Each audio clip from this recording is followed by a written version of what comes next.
मंगलम भगवान जिन मंगलम प्रथमाचार्यो मंगलम ऋषभेश्वर मंगलम भगवान वीरो मंगलम गौतमोगणी मंगलम कुंद कुंदात्यो जैन धर्मोस्तु मंगलम सर्वमंगलमांगल्यम सर्वकल्याणकारकम् प्रधानं सर्वधर्माणां जैनं जयतु शासनम्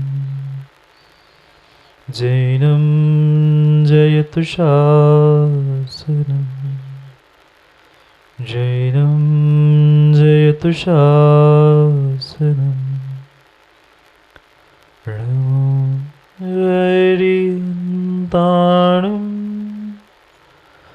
नमो सिद्धाणं नमो आयर्याणं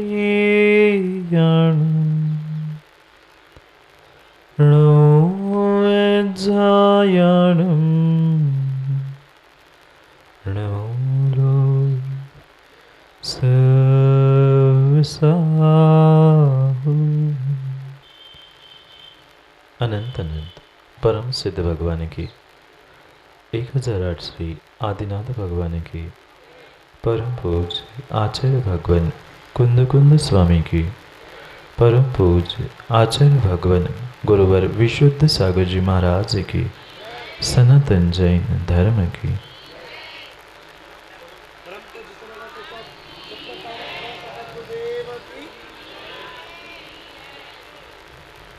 अंतिम तिथि वर्धमान स्वामी के शासन में हम सभी विराजते हैं और उनकी यह पावन पीयूष देशना हम सभी के लिए परम उपकारी। अनादिकाल से हमारी आत्मा में जो जन्म जरा और मृत्यु रूपी रोग लगे, उन रोगों का उपशमन करने वाली कोई परम औषधि है तो वह है एकमात्र यह जिनवानी। भव्य आत्माओं, एक माँ अपने बेटी के साथ उस बेटी का रिश्ता करने के लिए जा रहे थे। वह राजमाता थी और बेटी राजकन्या थी, तो स्वाभाविक सी बात थी कि वह बिल्कुल ठाट माट से जाती, बहुत सारी धन दौलत हीरे जवाहरात सब कुछ लेकर रथ से वह राजमाता और राजकन्या उस बेटी का रिश्ता पक्का करने के लिए जा रहे थे। और चलते चलते अचानक से एक जंगल का रास्ता मिला, क्योंकि वह घटना उस समय की है जब आधुनिक साधन नहीं थे, राजा रानी का समय था। वह रानी और राजकन्या राजमाता दल बल के साथ उस अपनी बेटी का रिश्ता करने के लिए गमन कर रहे थे। जिस जंगल में वह जा रहे थे, उस जंगल की एक घटना, वहाँ पर एक डाकुओं का गिरोह था। बहुत सारे डाकू बैठे थे और सुबह होते ही सरदार ने, उस डाकुओं के सरदार ने कहा कि मित्रों, आज हम काम करते हैं। ये जंगल बहुत अच्छा लग रहा है, बहुत सारे घने पेड़ है, बड़े बड़े पेड़ है, आप सब यही छुप जाओ, कोई ना कोई आएगा, हम उसे धन और उसका सब कुछ लूटते हुए आज का अपना काम कर लें। उन सभी डाकुओं ने सरदार की बात मान ली और वे खोजते खोजते जगह खोजते हुए एक पेड़ के पास पहुंचे और अचानक उस पेड़ के पास पहुंचते ही उन्होंने देखा एक योगी ध्यान करते हुए वहां पर खड़ा है। डाकुओं को चैन नहीं पड़ी। उन्होंने सरदार को बुलाया, सरदार देखो ये कोई नंगा बाबा यहाँ बैठा है, इसे जल्दी से भगा दो, नहीं तो हम डाका नहीं डाल पाएंगे, किसी को लूट नहीं पाएंगे। वो तो छोटे थे, अकल से भी, सोच से भी और काम से भी। सरदार को बुलाया और सरदार जैसे ही वहाँ पहुँचा, सरदार ने देखा कि ये तो दिगंबर मुनि है और अपने ध्यान में लीन है। सरदार ने उन डाकुओं से कहा, तुम विकल्प मत करो, इन्हें कंचन कामिनी से कोई मतलब नहीं रहता, तुम तो इनके दर्शन करो, इनका आशीर्वाद लो और अपना काम करो। तुम पक्का विश्वास मानना, आज तक जितना तुमने प्राप्त नहीं किया होगा उससे कई अधिक तुम्हें आज मिल जाएगा।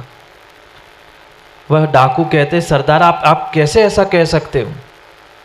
क्योंकि सरदार समझदार था, मुखिया था, बड़ा था, मात्र पद से बड़ा नहीं था, अकल से भी बड़ा था।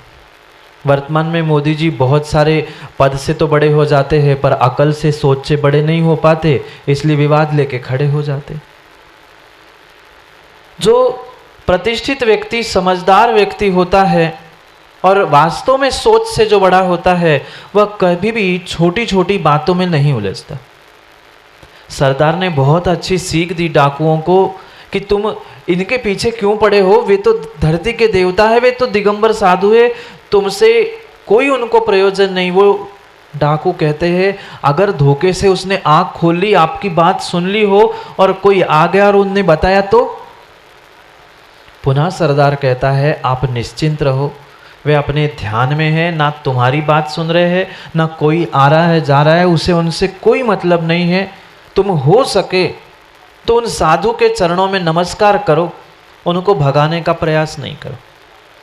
बहुत सारे राजू भाई आज ऐसे हैं, वह दर्शन तो कम करते हैं और ऐसे उपद्रव करते हैं कि हमारे पास पहुँचे ही नहीं।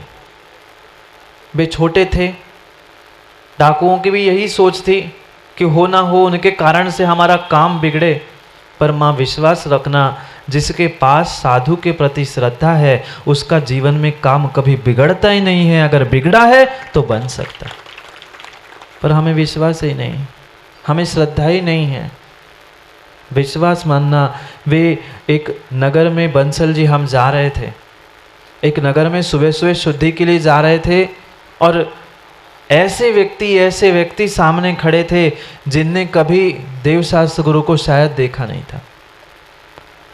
रोड पे झाड़ू लगा रहे थे, समझ गए होंगे, रोड पे झाड़ू लगा रहे थे वे 2-3 व्यक्ति, और जैसे ही हमें आते हुए देखा उनने झाड़ू अलग कर दी, जूते अलग कर लिए और वे साष्टांग लौट गए।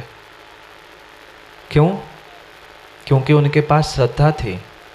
वो जानते थे कि ये दिगंबर देवता है, साधु है।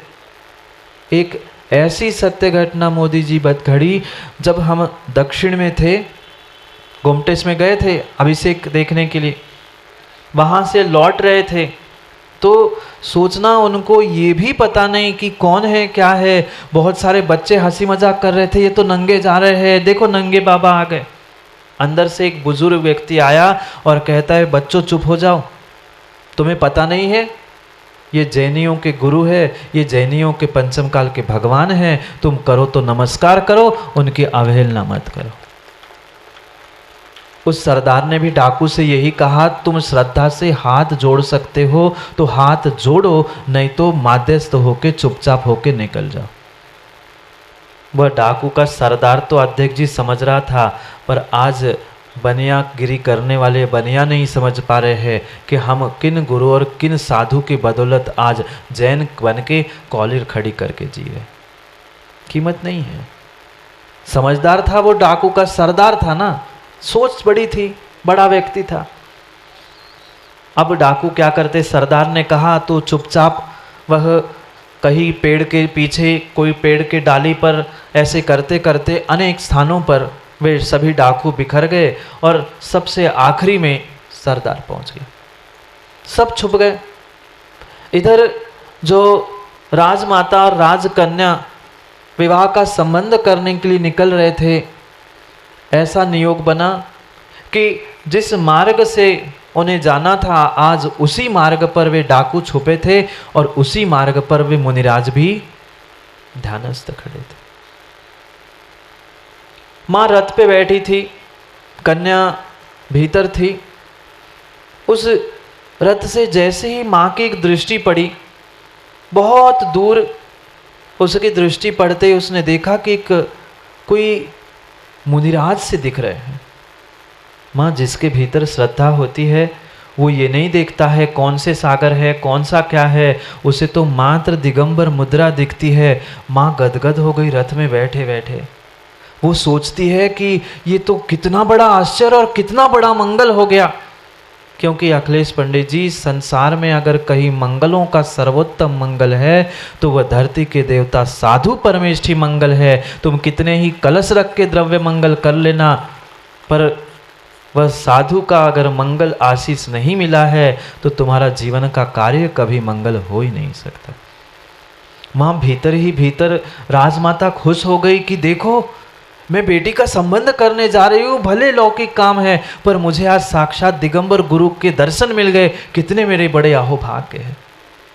दूर से ही रथ से वह देख रही थी, सोच रही थी कि पास में पहुंच के मैं दर्शन करूंगी, आशीर्वाद लूंगी और फिर आगे बढ़ जाऊंगी। थोड़ा सा रथ आगे बढ़ा और जैसे ही थोड़ा सा रथ आगे बढ़ा वो माँ पुनः देखती है कि ये कोई जाने पहचाने से लग रहे। माँ लगते हैं ना, कोई जतारा नगर में मुनिराज आ जाए, भले ही 2 4 8 10 दिन रुक के चले जाए और कहीं बाहर फिर वे ही भीड़ में भी मिले ना, तो ऐसा लगता है वे तो हमारे महाराज जी। थोड़ी सी आगे गई और उसने देखा ये तो कोई जाने पहचाने से लग रहा है। मैंने तो बहुत दिनों से कोई मुनिराज के दर्शन नहीं किए, पर ये पहचाने से क्यों लग रहा है। और थोड़ी आगे पहुंचती है, फिर और थोड़ा सा उसे स्पष्ट हुआ कि ये बिल्कुल मैं बहुत अच्छे से इनको जानती हूँ। और वह सोचने लगी, विचार करने लगी, राजमाता कौन है, कहाँ मिले थे, कौन है। क्योंकि स्वाभाविक सी बात है, आप लोगों को भी कितनी ही भीड़ क्यों ना हो और वहीं पर विमर्श सागर जी मिल जाए तो क्या लगता है सौधर्म जी, कितनी भीड़ हो। अभी वह पथरिया में होने वाला है यति सम्मेलन, वहां आके देख लेना, 300 400 500 साधु मिलेंगे, पर जतारा वालों की सबसे पहली दृष्टि कहाँ जाएगी, हमारे नगर गौरव कहाँ है। क्यों माँ, ऐसा होता है ना, जिसके नगर का कोई साधु हो और नगर का नहीं, जिसके पड़ोस का हो तो वो सोचता रहे तो मात्र जतारा के, हमारे बगल के, हमारे साथ खेले।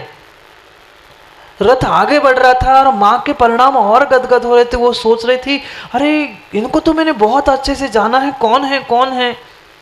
और फिर नगर का, घर के पड़ोस का और साक्षात घर का ही कोई हो तो क्या भाव होंगे।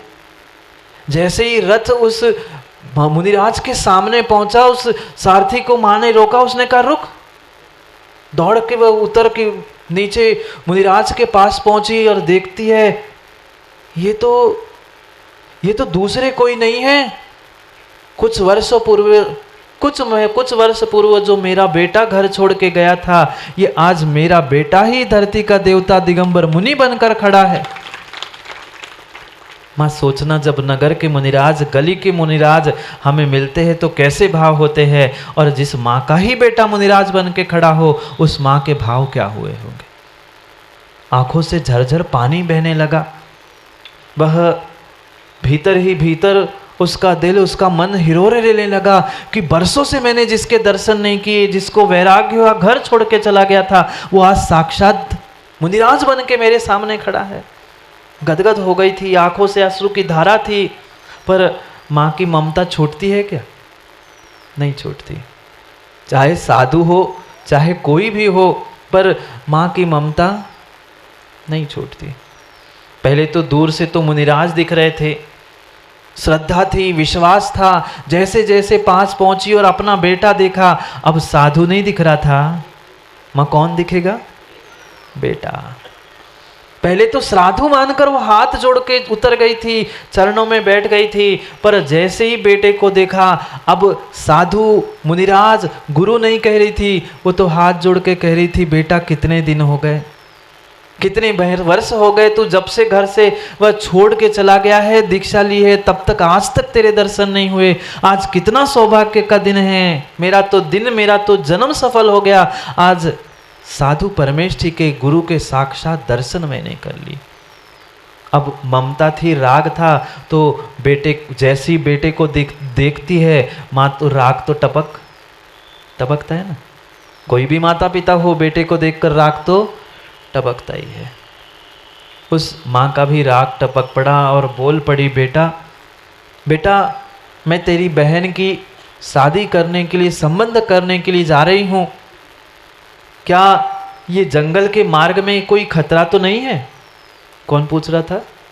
वह राजमाता अपने उस मुनिराज को, जो उसका सगा बेटा था, उससे पूछ रही थी, बेटा आज तेरे बहन का रिश्ता करने के लिए जा रही हूँ, आशीष दे दे और ये बता दो कि कोई इस जंगल के मार्ग में धोखा तो नहीं है, किस मार्ग से चला जाऊं। पर वे तो धरती के देवता थे, दिगंबर मुनिराज थे, उन्हें तुम्हारी ममता से कोई प्रयोजन नहीं था। 5 मिनट हो गए, 10 मिनट हो गए, माँ गिड़गिड़ाने लगी, बेटा कुछ तो बोल। पर बेटा काहे को बोलता? वो बेटा बचा था,